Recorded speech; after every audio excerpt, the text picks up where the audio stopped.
name of God. He's worthy to be praised. What an awesome and mighty God we serve. Ain't nobody bigger and ain't nobody better than Alpha and Omega. Our beginning and our end. The yes when others say no. What a mighty God we serve. And just before we start the task that's been given to us on this morning, we want to again recognize that on next Sunday, April the 29th at 2:30 p.m. The Voices of Thunder will have their anniversary at the church. This will also be Robert's last Sunday singing with the Voices of Thunder until he comes back recuperated and a new man with a new dance. Amen.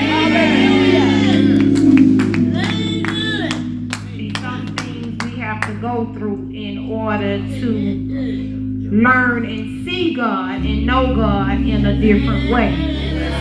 And that, I believe, is what's happening for you, Robert. So I know you said it to me, but your promise is to God that when he brings you back through learning, you make sure you come in with your new dance, because he's about to do a new thing for you. Somebody ought to thank God for the new thing he's about to do for Robert. Do not sing. And now let us go ahead and go with what God has in store for us on this morning. I first give honor to God, the head and director of my life. I give honor to Pastor Little and Miss Little in their absence, to Bishop Barker and Miss Barker in their absence, to my fellow pulpiteers, to the deacons, the mothers, the ushers, the nurses, the courtesy guild, to the visitors, members, friends, certainly to my mama and my daddy, and to my children. I give each and every one of you honor where you stand. The scripture this morning has already been read out of the book of Ecclesiastes, the 3rd chapter, beginning at the 1st verse. And it reads, to everything there is a season, and a time to every purpose under the heaven, a time to be born and a time to die, a time to plant and a time to pluck up that which is planted, a time to kill and a time to heal, a time to break down and a time to build up, a time to weep and a time to laugh, a time to mourn and a time to dance, a time to cast away stones, a time to gather stones together, a time to embrace and a time to refrain from embracing, a time to get and a time to lose, a time to keep and a time to cast away, a time to rent and a time to sow, a time to keep silence and a time to speak, a time to keep silence and a time to speak, a time to love and a time to hate, a time of war and a time of peace. What profit hath he that worketh in that wherein he laboreth? I have seen the travail which God hath given to the sons of men to be exercised in it. He hath made everything beautiful in his time. Also, he hath set the world in their heart, so that no man can find out the work that God maketh from the beginning to the end. You may be seated. And I'm excited about this word this morning. Glory to God. I'm extremely excited. Yeah. I do want to reflect quickly over to the book of Galatians, the 6th chapter, and the 9th verse. Yes.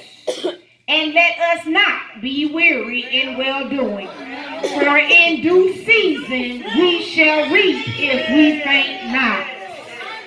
Ushers, you may be seated.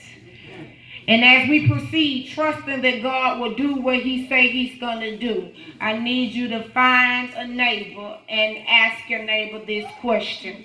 Neighbor, what season is this? Reaping season. It's my reaping season. Amen. Hallelujah. What season is this? Harvest season. Thank you.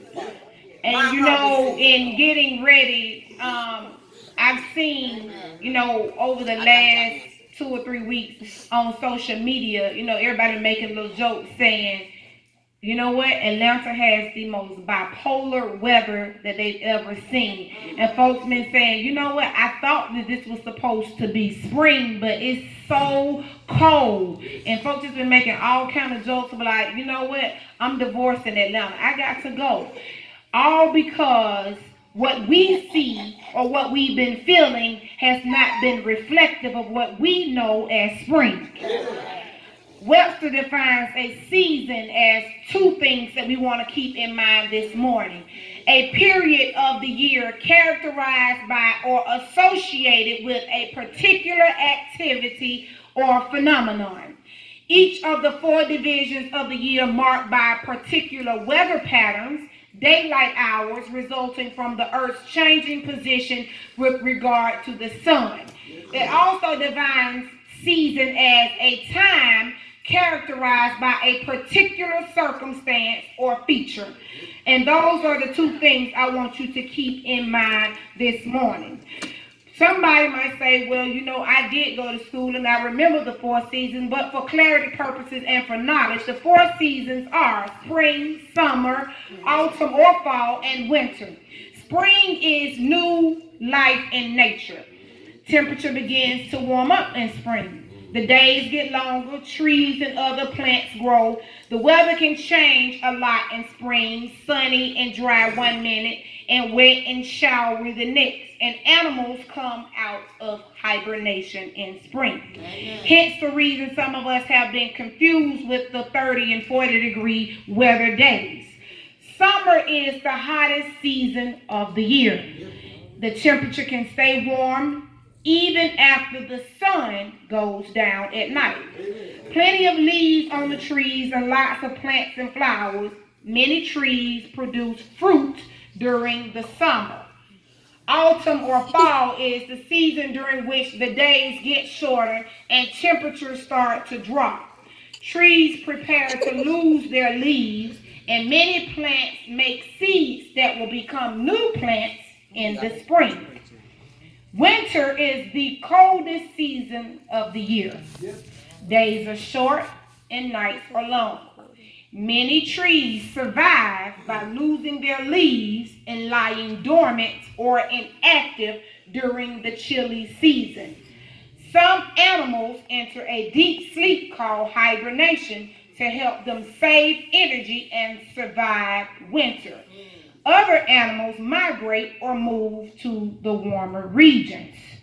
And as we clearly see in the book of Ecclesiastes, it breaks it down just about for everything. Because to everything there is a season and a time to every purpose under the heaven. So no matter what season you're in, it has a purpose under the heavens. And we must learn how to recognize the season that we are in. Many of us want to rush our seasons away. But if you rush your seasons away, you will not clearly and completely develop whatever it is that God is trying to work through and in you. And we look at different signs and symbols trying to figure out what season it is. And some of us look at other things and other people and trying to see if this is my season or this is that. But one thing that I've learned is that our spiritual seasons are nothing like the physical seasons, because summer, spring, winter, fall all start and begin at designated times according to the calendar and dates. But I have come to realize and learn and know that the spiritual seasons that God takes us through does not necessarily have a calendar end and begin date that we can calculate, but it is one that He has. And until everything that is in you has been manifested or mortified or broken down or taken away, then we must remain in that season. So, Evangelist, how do I find out what my season is? Well, according to our spiritual seasons, we can look at a few things and try and see if that will help us figure things out. But we must also remember there are key factors when we're in our seasons. One thing definitely necessary is patience. We must be patient in our season.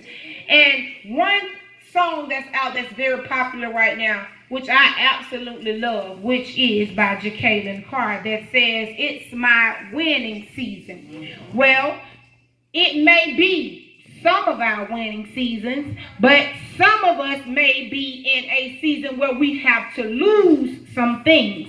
And you can speak a winning season over yourself, but until you have gotten rid of some of the things that are holding you back, you cannot completely enter into your winning season.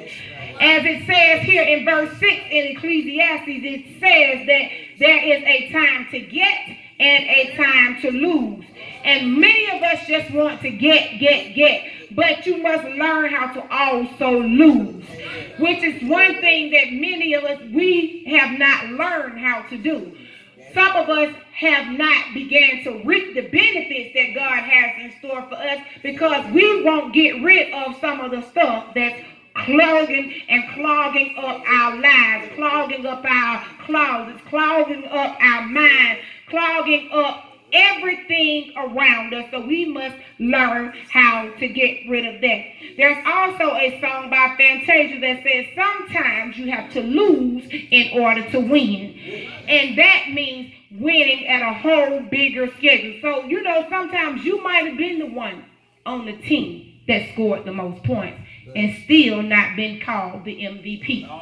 Well, sometimes in order to give up that MVP status, it'll be somebody sitting in the crowd that wants to bless you or with something way bigger than a trophy that says, "I was the MVP." So we must learn how to embrace that time. There is also a time to keep silent and a time to speak. Many of us have not yet mastered this task either. And I find myself too sometimes not mastering this task because I must be honest with myself in order to help us each individually grow. Learning when and where to speak is key in a Christian's life. Because there could be somebody in the crowd that is looking at you, that is trying to figure out, is this really the team that I want to join? But if she's speaking like that and she's on that team, then I don't want no parts of that because I'm already trying to eradicate myself of all this other negativity and foolish stuff that's dragging me down. So we must learn to listen as long as we speak. God gave us 2 ears for a reason and 1 mouth. We should listen more than we speak. One thing my grandmother told me is that sometimes you can learn more about a person by being quiet and letting them do the talking than you doing. You can learn a lot if you just sit there and be quiet and probing somebody with questions. Just watch the way that they move. Watch the way that they speak. Watch the way that they love on people when you're not probing them for questions. So we must master a time to keep silent and a time to speak. And what I found very ironic is the times that we should be speaking are the times that we're silent. Amen. Many times we see things that are wrong around us. See people doing people wrong types of ways. And we sit there on the sideline watching them mistreat people, talk to people the wrong kind of way, and we just walk like we didn't see or hear anything. Well, Why is that, Evangelist? Because we still have some cowardly Christians. Because we have not yet tapped into the strength and the holy boldness that God has given us. Holy boldness does not necessarily mean that you are nasty. It just means that you walk and talk in a way that God directs you to. And when you see something wrong, you should speak up. Good Evangelist. You know, I remember growing up, and if somebody drove down the street and they see children fighting in the yard, they might pull over their car. Like, stop, why y'all doing it? Don't jump on him, don't do that. We don't do that no more. We keep driving. Ooh, look at them children over there. It's somebody that we passing by that we can help save. But you got to figure out when, where, and how to speak. Say it again, preacher. Learning our seasons are important. Amen. God promised us seasons to indicate the order of nature. But everybody in here goes through 4 seasons as well. And every church goes through 4 seasons. Every marriage goes through 4 seasons. And seasons affect every one of us and everything that we do. During the spring, we should be looking for the leading of God into new activities and ventures into new opportunities. On the personal level, these can be activities like new ways of doing your daily devotions or new relationships with encouraging saints. And many of us say, ain't nothing new up under the sun. But if you have been doing the same thing, the same way for all these years and you ain't growing, you got to go back to the drawing board. Erase that plan and go back to the drawing board and figure it out. I keep saying that just because our grandmama and our great-grandmama and them did it that way does not mean that that's necessarily going to be effective for us. I'm not saying to dilute or get rid of God, because as long as he is at the center and as long as he's guiding you, then you good. But you got to figure out, why is it that we're not changing? Why is it that we're not growing? Why am I stuck in the winter season? Regarding ministry, springtime can bring new ministry, more attendees, or new ways of serving God. Yep. Be careful not to invest too much of yourself in all of the new things, because just like a fruit tree, not every blossom will lead to fruit. These temporary blossoms serve to pollinate other blossoms. They are also signs to show us that it is springtime. So recognize and ask yourself, am I in the spring of my spiritual ministry? Well, let's talk about summer for your spiritual summer. Summer is the time to pause and reflect. It is the time to play, relax, and enjoy some leisure time after you have planted your seeds. It is a time to plow up and cultivate the soil. We all want to plow up the soil and reap. But I also know if you ain't planted nothing, you can't pull up nothing. Because we reap what we sow. So if you have not sown anything, you can't reap anything. Now, on the other hand, if what you reap is all bad, then what you finna get probably gonna be all bad. In the summer, the flowers are in full bloom. The fruit is ripe and ready to be picked. It is during this spiritual season that we develop the fruits of the Spirit. And if you read in Galatians 5:22, but the fruit of the Spirit is love, joy, peace, patience, kindness, goodness,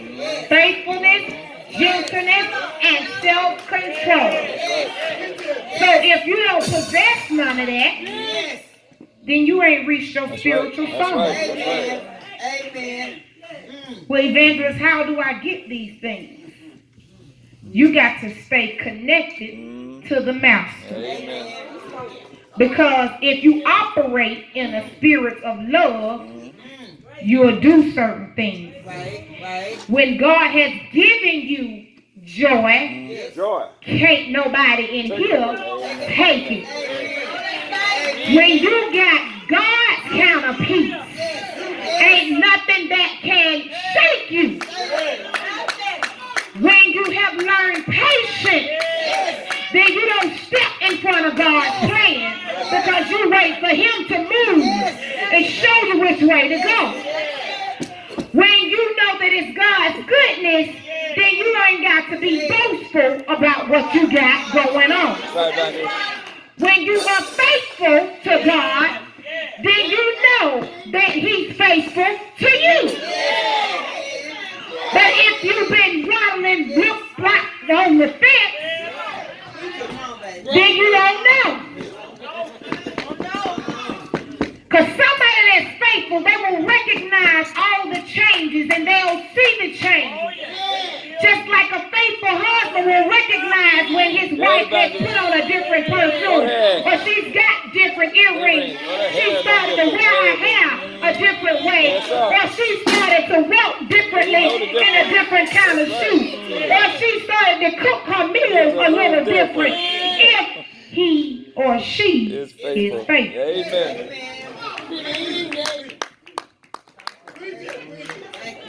When you're in your spiritual summer, you operate with gentleness.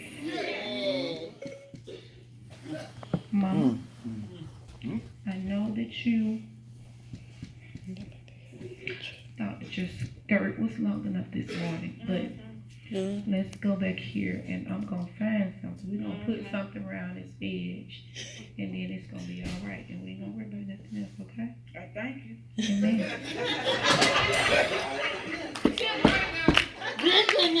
That's gentleness. But see, when you operate in self,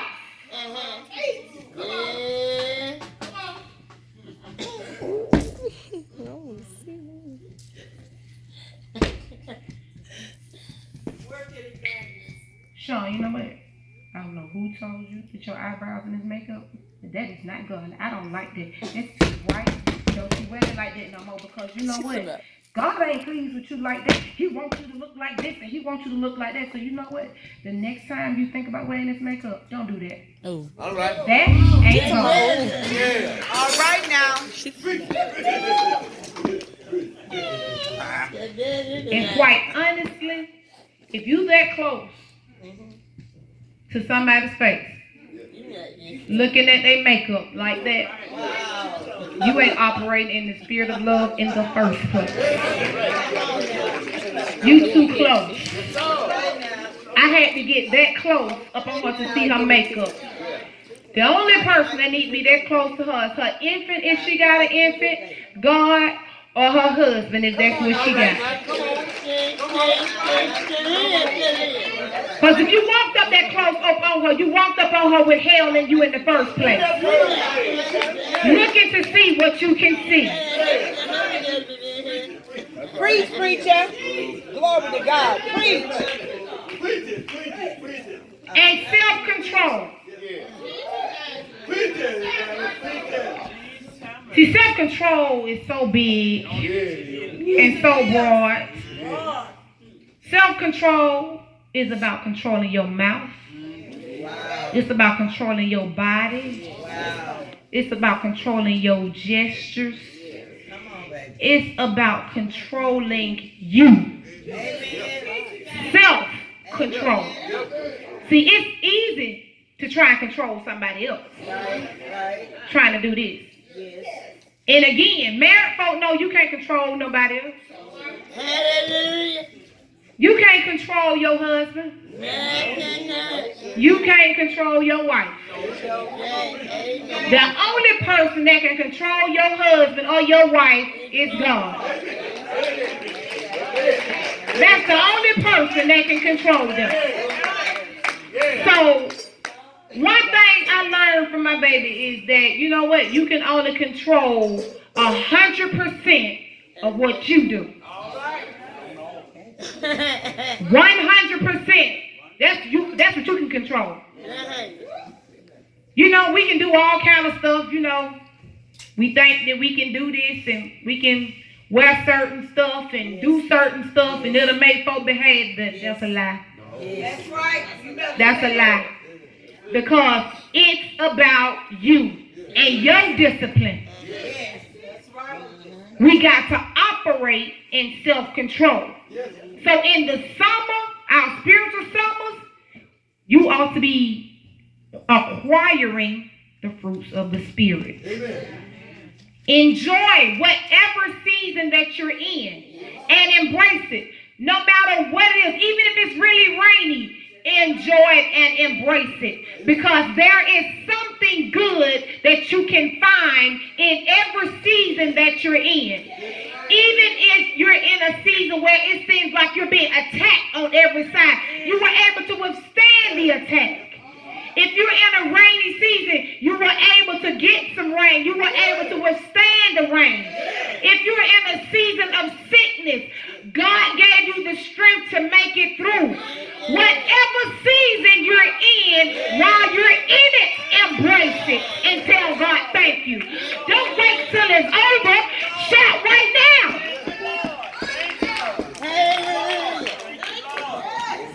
That's what we want to do. We want to get it behind us, then be looking back like a shout. No. You got to, let me tell you, it's two different ways you got to get your praise on. You praise in the middle of it. It might take a little bit more out of you, get that praise out of you.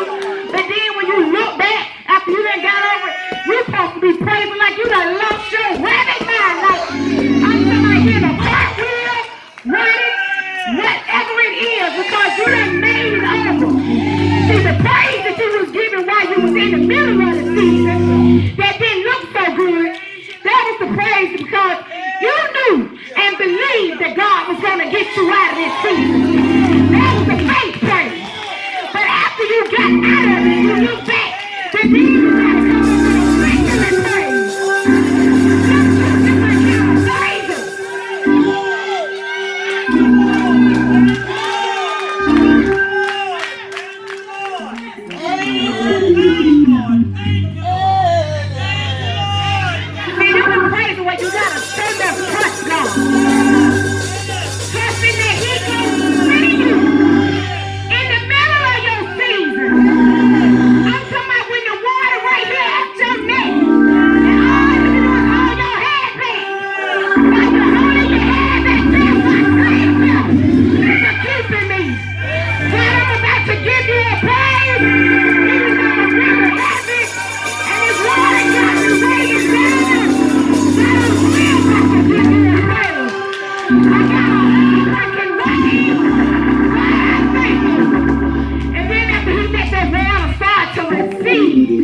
Around about your ankles where you can really pick your feet up and run and tell God thank you.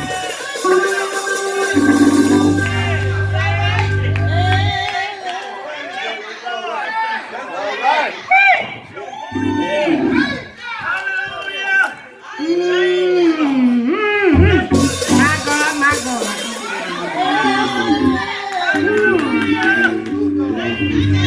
We gotta get to the other two seasons, y'all. Woo! I told y'all I was happy about this word. Woo! Autumn. Woo! Provided that you have been diligent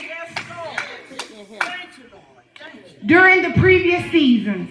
See, we gotta be diligent. You can't give up. You cannot give up. Tell somebody you can't give up. You can't give up.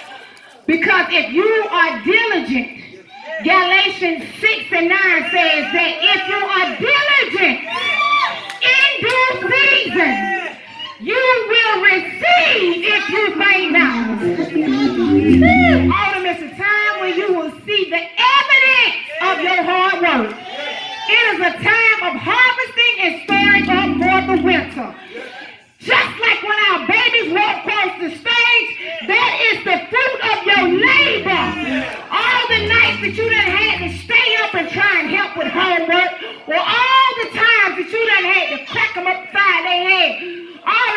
ready to go to the PTA meet. All the money you done had to spend. All the meals that you done had to make. All the sacrifices you done had to make. But when they get ready to walk off the stage, let that give you so much joy. God, I didn't think they was going to make it. God, you gave us so much. Thank you. Let the big heart sing.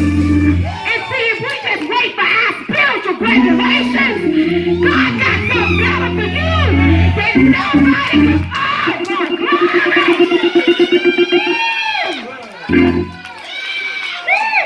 Jesus. Without the ability to accurately discern the season that you are in, you will miss many opportunities. If you miss one season, you will have to wait until the cycle comes around again. Unless God reorders your season. If you operate with an awareness of what season you are in, you'll be able to step up into new spiritual truth and a greater ability to flow in the power of God.